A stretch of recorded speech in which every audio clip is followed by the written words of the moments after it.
Hello everyone, greetings dear. कैसे हैं बेटा आप सब? I hope you all is well. तो आपकी वर्कशीट है बेटा शिक्षा निदेशालय राष्ट्रीय राजधानी क्षेत्र दिल्ली की वर्कशीट नंबर 34। ये आपकी 8th क्लास की बेटा सामाजिक विज्ञान इतिहास से आपकी वर्कशीट ली गई है।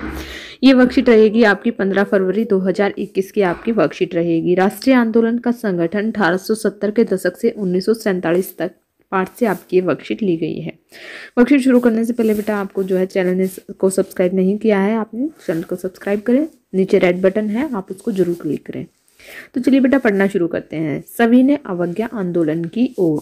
तो असहयोग आंदोलन खत्म होने के बाद जो है गांधी जी के अनुयायी ग्रामीण इलाकों में रचनात्मक कार्य शुरू करने पर जोर दे रहे थे। चितरंजन दास और मोतीलाल नेहरू जैसे अन्य नेताओं की दलील थी कि पार्टी को परिषद चुनाव में हिस्सा लेना चाहिए और परिषदों के माध्यम से सरकारी नीतियों को प्रभावित करना चाहिए। भारतीय कम्युनिस्ट पार्टी और राष्ट्रीय स्वयंसेवक संघ की स्थापना इस दशक के मध्य दो महत्वपूर्ण घटनाएं थी। उसी दौरान क्रांतिकारी राष्ट्रवादी भगत सिंह भी सक्रिय थे। इस दशक के आखिर में कांग्रेस ने पूर्ण स्वराज्य का प्रस्ताव पास कर दिया, यानी कि पारित कर दिया। जवाहरलाल नेहरू की अध्यक्षता में 1929 में किए गए इस प्रस्ताव के आधार पर 26 जनवरी 1930 को पूरे देश में स्वतंत्रता दिवस मनाया गया। यानी कि देखिए बेटा, जवाहरलाल नेहरू की अध्यक्षता में 1929 में पारित किया गया प्रस्ताव पूर्ण स्वराज्य को जो है 26 जनवरी 1930 को पूरे देश में जो है स्वतंत्रता दिवस के रूप में मनाया गया। आगे देखिए बेटा कि पूर्ण स्वराज्य अपने आप में आने वाला नहीं था। पूर्ण स्वराज्य अपने आप में आने वाला नहीं था। इसे क्या किया गया? इसके लिए लोगों की लड़ाई में उतरना था। इसके लिए लोगों को 1930 में जो है गांधी जी ने ऐलान किया कि वह नमक कानून तोड़ने के लिए यात्रा निकालेंगे। उस समय जो है नमक के उत्पादन और बिक्री पर सरकार का एकाधिकार था। महात्मा गांधी और अन्य राष्ट्रवादियों का कहना था कि नमक पर टैक्स वसूलना पाप है, क्योंकि यह हमारे भोजन का एक बुनियादी हिस्सा है। नमक सत्याग्रह ने स्वतंत्रता की व्यापक चाह को लोगों की एक खास शिकायत सभी से जोड़ दिया और इस तरह अमीरों और गरीबों के बीच मतभेद पैदा नहीं होने दिया। ठीक है, तो गांधी जी और उसके अनुयायी जो है साबरमती से 240 किलोमीटर दूर दांडी तट पैदल चलकर गए। 240 किलोमीटर दूर वहां उन्होंने तट पर बिखरा नमक इकट्ठा करते हुए नमक कानून तोड़ने का सार्वजनिक रूप से उल्लंघन किया। उन्होंने पानी उबालकर भी नमक बनाया। इस आंदोलन में किसानों, आदिवासियों, महिलाओं ने बड़ी संख्या में हिस्सा लिया। नमक के मुद्दे पर एक व्यावसायिक संघ ने पत्र प्रकाशित किया। सरकार ने शांतिपूर्ण सत्याग्रह आंदोलन को बर्बरतापूर्वक कुचलने का प्रयास किया, यानी कि कुछ न बोलकर जो है नीचे ही नीचे इसको जो है दबाने की उन्होंने कोशिश की। ठीक है बेटा, आगे देखिए कि नमक के मुद्दे पर एक व्यावसायिक संघ ने पत्र प्रकाशित किया। सरकार ने इसे जो है शांतिपूर्वक कुचलने का प्रयास किया। हजारों क्रांतिकारियों को जेल में डाल दिया। तो बेटा भारतीय जनता के साझा संघर्षों के चलते आखिरकार 1935 के गवर्नमेंट ऑफ इंडिया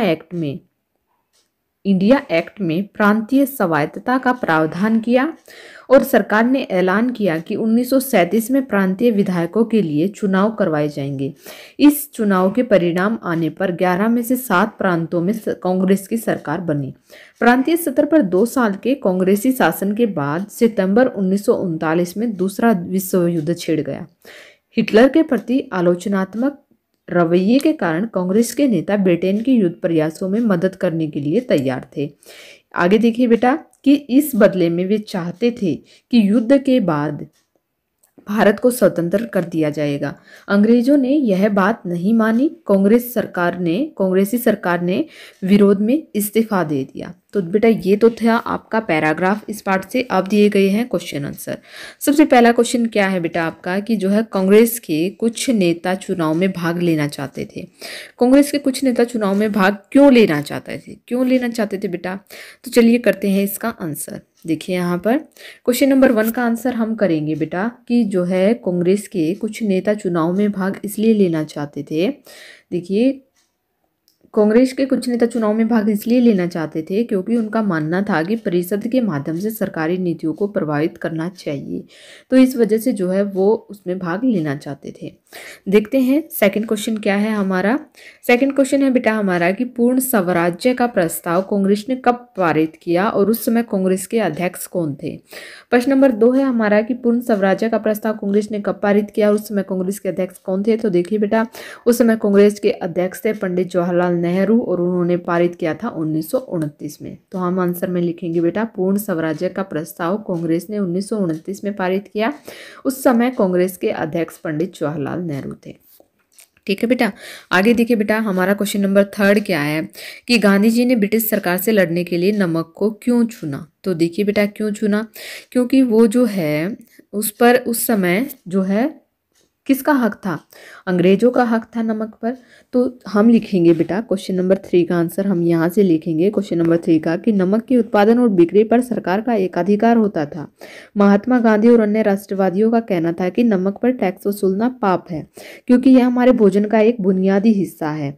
नमक सत्याग्रह ने स्वतंत्रता की व्यापक चाह को लोगों की एक खास शिकायत सभी से जोड़ दिया गया और इस तरह अमीर और गरीबों के बीच मतभेद पैदा नहीं होने दिया। तो ये है बेटा आपके क्वेश्चन नंबर 3 का आंसर। ठीक है, आगे देखिए बेटा क्वेश्चन नंबर 4 क्या दिया गया है कि दांडी मार्च ने भारत के स्वतंत्रता आंदोलन को किस प्रकार प्रभावित किया। तो किस प्रकार प्रभावित किया है बेटा, हम यहाँ से लिखेंगे कि जो है दांडी मार्च ने सार्वजनिक रूप से जो है नमक कानून का सभी ने उल्लंघन किया। देखिए हम यहाँ से लिखेंगे बेटा कि जो है गांधी जी, यहाँ से लिखेंगे क्वेश्चन नंबर 4 का आंसर कि गांधी जी और उसके अनुयायी साबरमती से 240 किलोमीटर दूर दांडी पैदल चलकर गए। उन्होंने तट पर बिखरा नमक इकट्ठा करते हुए नमक कानून का सार्वजनिक रूप से उल्लंघन किया और जो है पानी उबालकर नमक बनाया। इस आंदोलन में किसानों, आदिवासियों, महिलाओं ने बड़ी संख्या में भाग लिया। ठीक है बेटा, आप यहाँ तक क्वेश्चन नंबर हमारा 4 का आंसर आप ये लिखेंगे। ठीक है बेटा, तो यहाँ पर होती है आपकी वर्कशीट कंप्लीट। आई होप आपको समझ में आ गई होगी। अगर आपको वीडियो अच्छी लगी तो प्लीज़ लाइक शेयर सब्सक्राइब करना ना भूलें। थैंक यू बेटा, थैंक